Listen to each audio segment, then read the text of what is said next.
Fala galera que já é inscrita no Pautas e Táticas, ou você que vai se inscrever assim que o vídeo acabar. Voltando com a nossa análise retrô, que olha, eu não sabia que tinha tantos fãs. Durante essa Euro, eu vi muita gente ansiosa pelo retorno das análises retrô aqui no canal. Fico muito feliz que vocês gostam desse quadro aqui no nosso canal.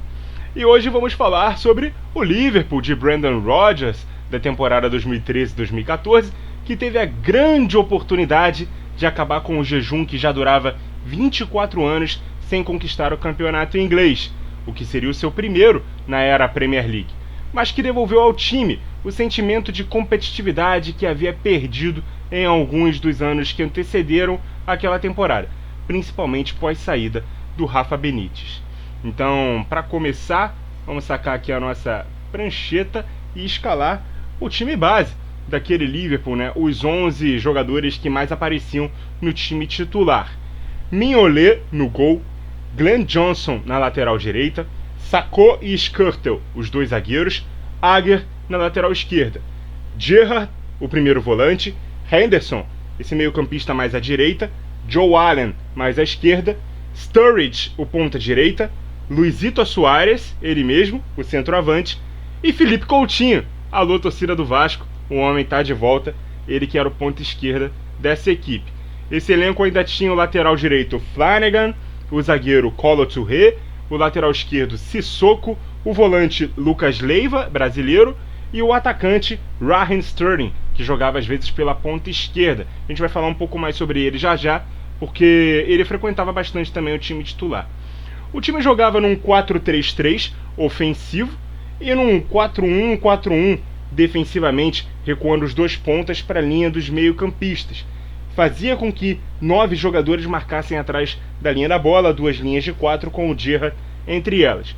Não exatamente pela estratégia defensiva, mas pela qualidade desses defensores, esse time tinha problemas na sua primeira linha. Os laterais não eram os melhores marcadores do mundo, também não eram os melhores apoiadores. Os zagueiros se destacavam mais pela força física, pelo jogo aéreo, do que pela sua qualidade como penúltimos homens defensivos. O meio-campo tinha um Gerrard mais velho, como esse primeiro volante, não aquele box-to-box que ele foi no auge da carreira.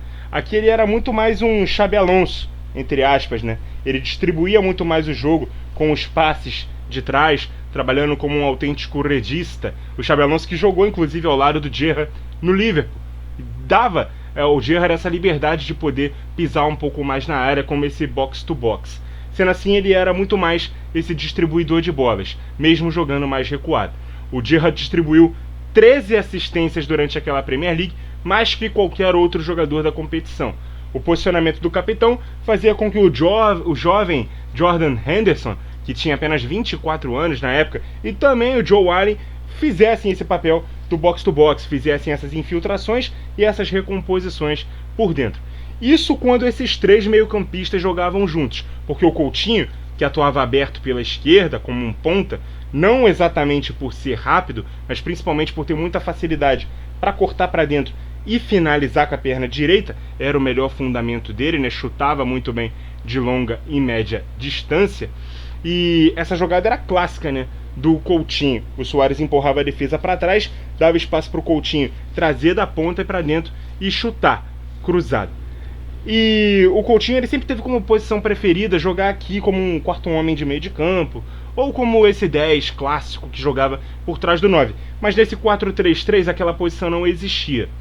Por que eu disse que quando esse trio jogava juntos era assim que funcionava e citei o Coutinho? Porque por vezes ele poderia aparecer no meio campo no lugar do Allen, mas ele jogava no vértice esquerdo do triângulo, não como aquele 10. Na prática ele era de fato o 10, deixando o Henderson trabalhar um pouco mais recuado com o Gerrard, fazendo o sistema se parecer um pouco mais como um 4-2-3-1, mas na recomposição defensiva ele tinha que abrir como um winger, beleza? Enquanto o ponta direita recuava aqui no 4-4-2. Já já a gente fala quem é que jogava aqui nessa posição, beleza? Vamos voltar todo mundo aqui para as suas posições para poder continuar a nossa análise. Quem normalmente jogava na ponta direita, principalmente quando o Coutinho se mantinha no trio de ataque, era o Sturridge. Ele que fez uma ótima parceria juntamente com o Luis Soares. Ele foi o vice-artilheiro do time com 21 gols na Premier League. Complementava muito bem o Soares, que era o goleador e o craque da equipe. O entrosamento dos dois era magnífico. O time se destacava muito pela verticalidade, muito por conta dos dois, né? O Liverpool visava trocar poucos passes nas transições para fazer a bola chegar mais rapidamente nos pés desses dois jogadores. E eles decidiam na frente. O Soares era o melhor centroavante do mundo na época, marcou 31 gols naquela Premier League, foi o artilheiro do campeonato, além de ter sido chuteira de ouro ao lado do Cristiano Ronaldo do Real Madrid.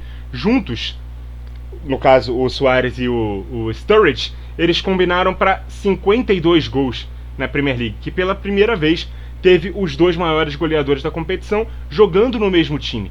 E à época os dois se tornaram a dupla que mais fez gols em uma só temporada do campeonato, desde que ele passou a ser disputado em 38 rodadas. Os dois se tornavam mais ainda uma dupla de ataque quando o Coutinho ia jogar no meio. Isso porque quem entrava no time no lugar do Haaland era o Raheem Sterling.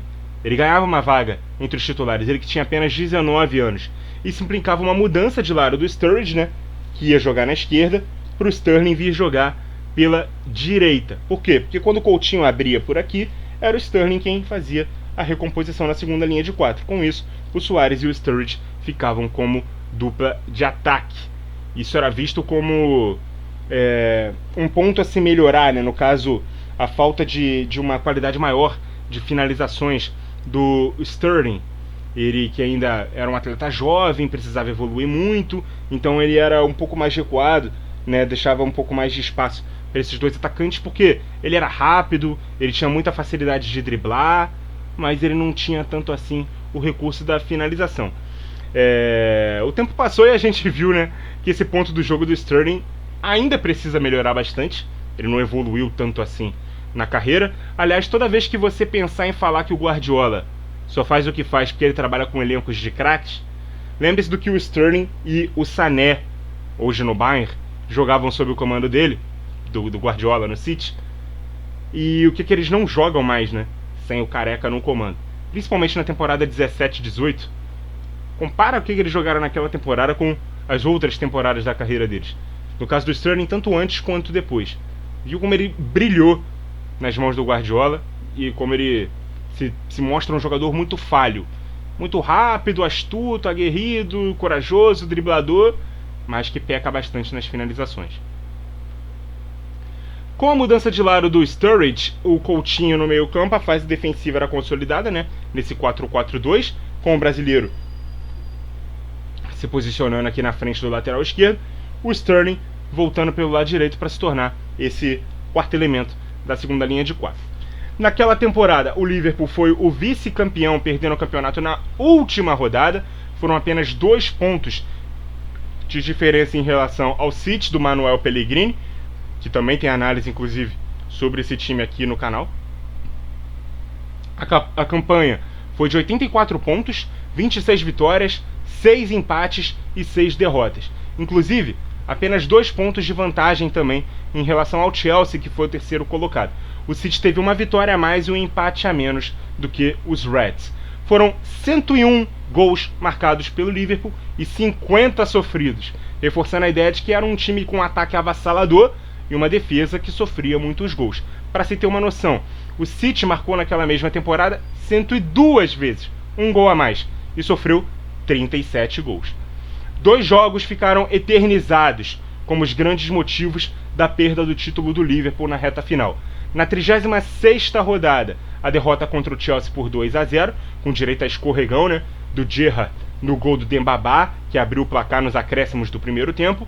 E na rodada seguinte, a 37ª, penúltima rodada do campeonato, o time chega a abrir 3-0 frente ao Crystal Palace e cede o empate, com gols aos 79, 81 e 88 minutos. Com esse resultado, o time viu o City assumir a liderança e a um jogo do fim da competição, iminentemente conquistar o título na rodada final. A imagem do Soares chorando, né, ele cobrindo assim o rosto com a camisa, sendo consolado pelos companheiros, é histórica. Mas ainda assim, os torcedores dos Reds tiveram muito mais motivos para sorrir ao longo daquela campanha. 5-1 no Arsenal, 4-0 no Everton, 5-1 no Norwich, um jogaço 4-3 com o Swansea, 4-0 e 5-0 no Tottenham, 6-3 no Cardiff, 3-0 no Manchester United, 5-3 com o Stoke City. Foram algumas das vitórias marcantes que o Liverpool teve no decorrer daquela Premier League. Vários desses jogos aqui goleando, né? E alguns mesmo sofrendo 3 gols, né? 5-3, 4-3, 6-3, mas marcando um número de gols expressivo. 4, 5, 6 gols. Era um time com uma defesa falha, mas um ataque espetacular. Então, no ano seguinte a gente viu que depois chegou ao clube ninguém mais, ninguém menos do que o Jürgen Klopp. O resto é história, mas foi esse time aqui do Brendan Rodgers que devolveu ao clube uma vaga novamente nas disputas da Champions e também o colocou de volta nas disputas por taças na Inglaterra. Muito obrigado a você que acompanhou o vídeo até aqui. Continue ligado no Pautas e Táticas e até a próxima!